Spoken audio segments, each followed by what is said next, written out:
Dear students, अस्सलाम वालेकुम। Students, आज के लेक्चर में चैप्टर नंबर 3 की हम रिव्यू एक्सरसाइज करेंगे। इसमें देखिए आपके पास एमसीक्यूज हैं और क्वेश्चन नंबर 1 है इन सर्कल द करेक्ट ऑप्शन। यानी आपको 4 ऑप्शन दिए हुए हैं और आपने करेक्ट ऑप्शन को इन सर्कल करना है या उसको हाईलाइट कर देना है। ठीक है, तो देखिए एमसीक्यू आपके पास ये है कि builder form of A minus B is X such that X belongs to A. फिर बी पार्ट है X such that X belongs to A and X not belongs to B. Set उसके बाद C option है कि X such that X belongs to A and X belongs to B. और set D आपके पास है कि X such that X belongs to B. अच्छा देखिए स्टूडेंट्स, पहली बात तो आपको याद होगा कि ए माइनस बी का मतलब ये है कि those elements of A which are not present in B. देखिए फॉर एग्जाम्पल जैसे आपके पास सेट ए आपके पास है 1 2 3। और फिर देखिए सेट बी आपके पास है A B C। आपको याद होगा ए माइनस बी का मतलब ये है कि those elements of A which are not present in B, यानी ए माइनस बी आपके पास आ जाएगा 1 2 3। ठीक है, इसका मतलब ये है कि सेट ए के एलिमेंट्स आएंगे। ठीक, ए माइनस बी मतलब एलिमेंट्स ऑफ सेट ए। ठीक है, अब देखिए इसका मतलब ये है कि जो ऑप्शन आपके पास आ जाएगा X is such that X belongs to A, यानी एक्स के एलिमेंट्स ए से ताल्लुक रखेंगे और बी के एलिमेंट्स शामिल नहीं होंगे। तो ये आपके पास हो जाएगा option B is the correct option. ठीक है, अब आ जाए इसका पार्ट 2।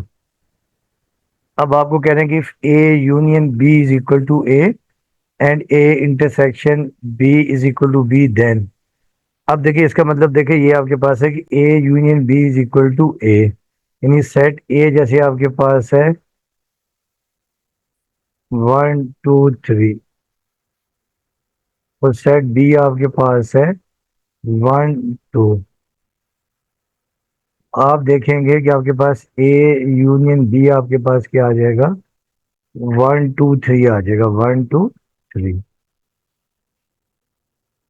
ठीक है, और ए इंटरसेक्शन बी आपके पास क्या आ जाएगा, यानी A union B is equal to A 1 2 3 आएगा। और इसका मतलब ये है कि ये बराबर आ जाएगा सेट ए के। ए यूनियन बी आ जाएगा ए के। और फिर देखिए जब आप ए इंटरसेक्शन बी निकालेंगे तो ये आपके पास आ जाएगा 1 2। और ये आपके पास आ जाएगा सेट बी के। इसका मतलब ये है कि सेट बी जो है वो सेट बी जो है वो सेट ए का सबसेट है। ठीक है, सबसेट है। और ए जो है वो बी का पावर सेट है। A is a power set of B, यानी ये जो साइन होता है यानी इसे हम कहते हैं A is a power set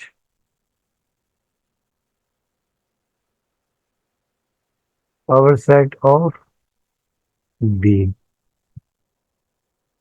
ठीक है, तो ये आपके पास है A is a power set of set B. तो इसका मतलब ये है कि इसका जो ऑप्शन है ऑप्शन सी आ जाएगा। ठीक है, ये ऑप्शन सी, ए जो है वो बी का पावर सेट है। ठीक है, इसे हम कहते हैं पावर सेट।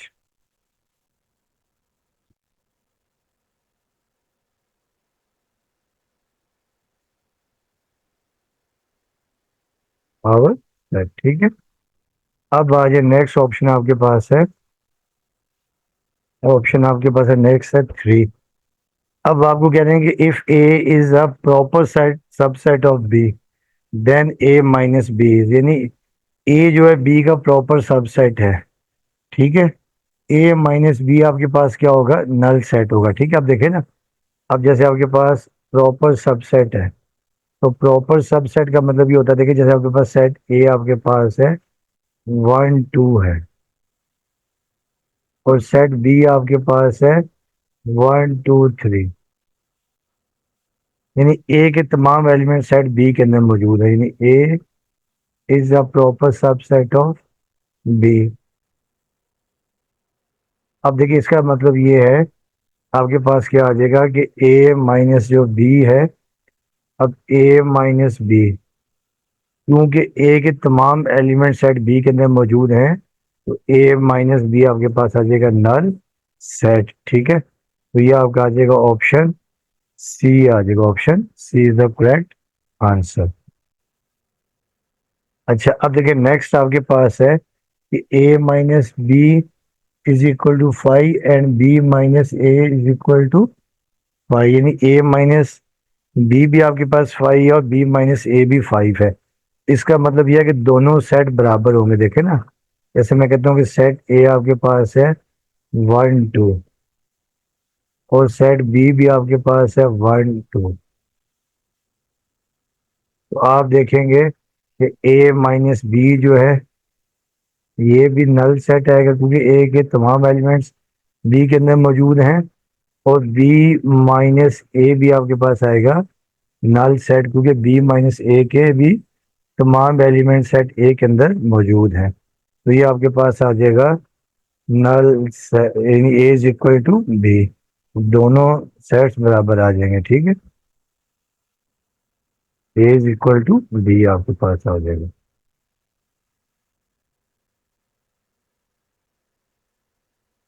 तो ये ऑप्शन आपके पास आ जाएगा, ऑप्शन नंबर ए। अच्छा, अब देखिए जो नेक्स्ट ऑप्शन क्वेश्चन आपके पास है, ये लिखा हुआ आपके पास कि set of common elements of A and A complement is. ठीक है, यानी सेट ए और ए कॉम्प्लीमेंट का जो आपके पास जो एलिमेंट्स आते हैं वो कॉमन एलिमेंट्स क्या होते हैं, बेसिकली वो भी आपके पास क्या होते हैं, वो भी नल होते हैं। ठीक है, अब देखिए इसको हम चेक कर सकते हैं। देखिए जैसे आपका सेट ए आपके पास ये है, देखिए इसके लिए देखिए आपके पास एक यूनिवर्सल सेट होगा क्वेश्चन नंबर 5 में। तो ये यूनिवर्सल सेट आपके पास है 1 2 3 है, और सेट ए देखिए आपके पास है 1 2। देखिए जब हम ए कॉम्प्लीमेंट फाइंड करेंगे, ए कॉम्प्लीमेंट का मतलब ये होता है यू माइनस ए, तो यू माइनस ए देखिए आपके पास आ जाएगा 3 आ जाएगा। और देखिए जब आप इनका कॉमन एलिमेंट निकालेंगे, देखें यानी ए इंटरसेक्शन ए कॉम्प्लीमेंट, तो देखिए आप देखेंगे वो नल सेट आएगा, क्योंकि देखिए आपके पास ए आपके पास है 1 2 है, और ए कॉम्प्लीमेंट आपके पास है 3। इनका इंटरसेक्शन क्या आएगा आपके पास, हमेशा नल सेट है। यानी कोई भी सेट हो और उसका कॉम्प्लीमेंट हो, उनका इंटरसेक्शन हमेशा नल सेट आएगा, इनमें कोई भी एलिमेंट कॉमन नहीं होगा। तो ये आपके पास आ जाएगा ऑप्शन बी आ जाएगा। ठीक है, अब आ जाए इसका पार्ट नंबर है, पार्ट नंबर इसका है 6। Set of real number can be written as, real number को आप लिख सकते हैं, देखें डिस्क्रिप्टिव टेबुलर फॉर्म में, टेबुलर फॉर्म है, डिस्क्रिप्टिव फॉर्म है, सेट बिल्डर फॉर्म है, डी है both B and B and C form. वैसे तो रियल नंबर को देखिए हम टेबुलर फॉर्म में भी लिख सकते हैं, डिस्क्रिप्टिव फॉर्म में भी लिख सकते हैं, सेट बिल्डर फॉर्म में भी लिख सकते हैं, मगर क्योंकि यहाँ पर इन्होंने सी में बोथ बी एंड सी दिया हुआ है, तो आप लिख सकते हैं दोनों फॉर्म, ये डिस्क्रिप्टिव फॉर्म भी लिख सकते हैं और सेट बिल्डर फॉर्म भी लिख सकते हैं। ठीक है, इसका आ जाएगा ऑप्शन आपके पास आ जाएगा ये ऑप्शन डी आ जाएगा। ठीक है, वैसे तो टेबुलर फॉर्म भी आती है, मगर यहाँ पे क्योंकि डी में ये दो ऑप्शन दिए हुए हैं डी में, तो ये दोनों हम लिख लेंगे। ठीक है, अब आ जाए आपका नेक्स्ट है पार्ट 7। अब आपको कहते हैं कि इफ आर जो रिलेशन आपको दे 2 1 4 3 2 देन डोमेन, तो डोमेन आपको पता है कि ऑर्डर पेयर की फर्स्ट वैल्यू को हम क्या कहते हैं, डोमेन कहते हैं। यानी जो पार्ट 7 है,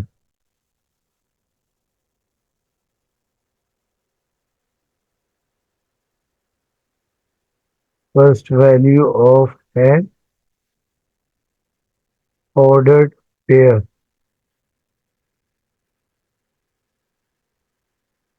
इज कॉल्ड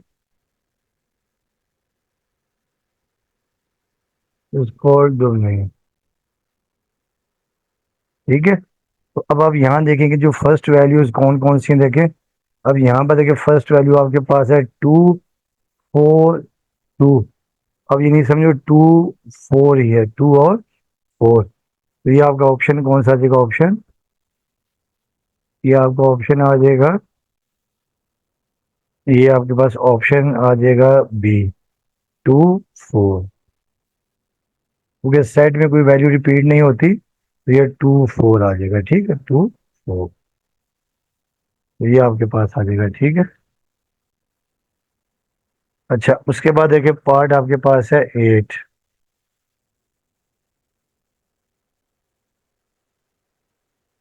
अब देखिए पार्ट 8 आपके पास है कि इफ आर रिलेशन आपको दे दिया है कि A B such that A B belongs to Z, then A plus B equal to 0। यानी हमने यहाँ पर ए और बी देखे, जो दोनों वैल्यूज हैं बिलोंग्स टू जेड है। यानी जेड आपको याद है, जेड होता है इंटीजर्स।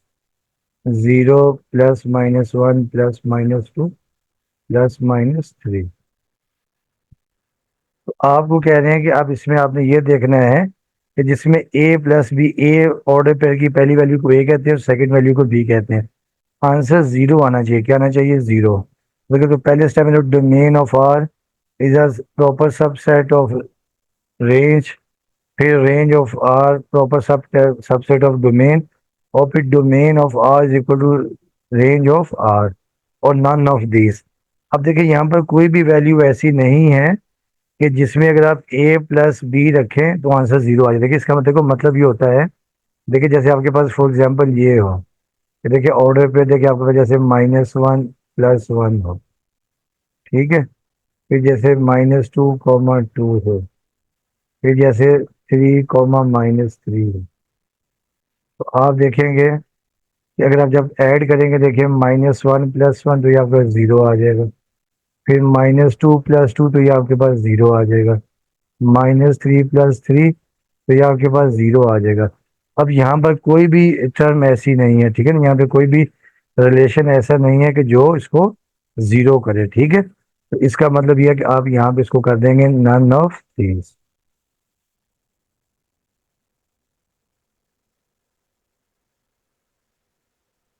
अच्छा देखिए बुक में इसका आंसर दिया हुआ है रेंज और यानी जो है ना डोमेन और रेंज दोनों बराबर हों। तो देखिए अगर डोमेन और रेंज दोनों बराबर होंगी, देखिए फिर तो देखिए ये होगा जैसे -1 और ये -1।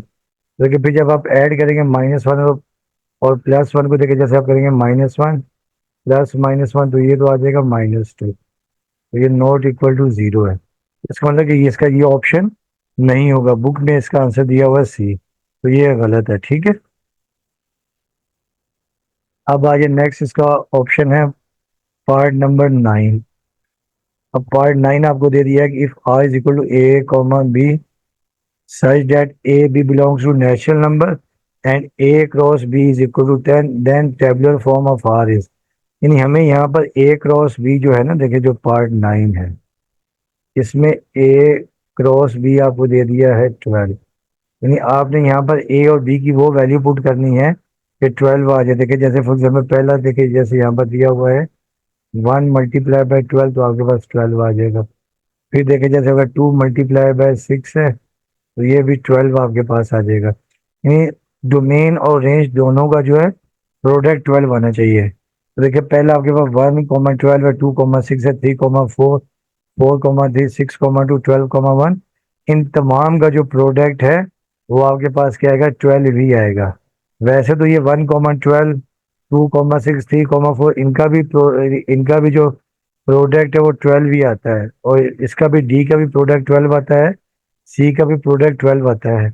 मगर ये जो ए है इसमें तमाम ज्यादा आपको दिए हुए फैक्टर्स ना, तो ये बाकी बी डी और सी भी इसके अंदर ही शामिल है। इस वजह से हम क्या कर देंगे कि ये ऑप्शन ए ले लेंगे। तो ये आपका ऑप्शन ए आ जाएगा। ठीक, आप देखिए इसका जो नेक्स्ट पार्ट है, पार्ट नंबर आपके पास है 10।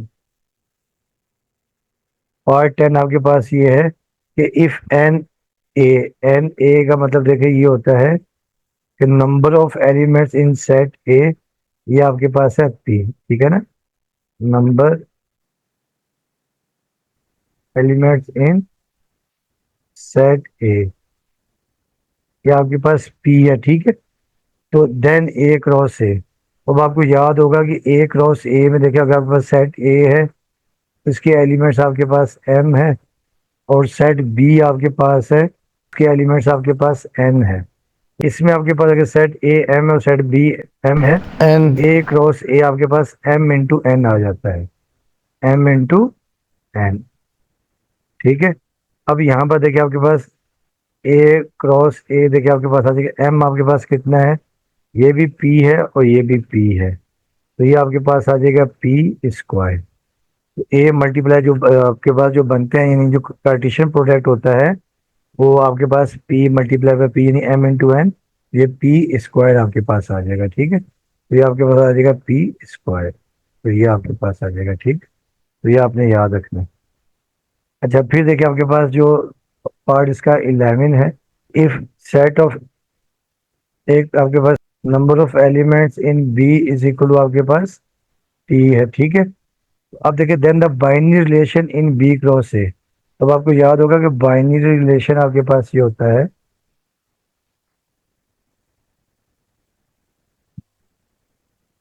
लेकिन ये आपके पास एक सेट ए है, उसमें एम एलिमेंट है, और सेट बी में एन एलिमेंट्स हैं, तो बाइनरी रिलेशन होता है two raise to the power M into N, ठीक है।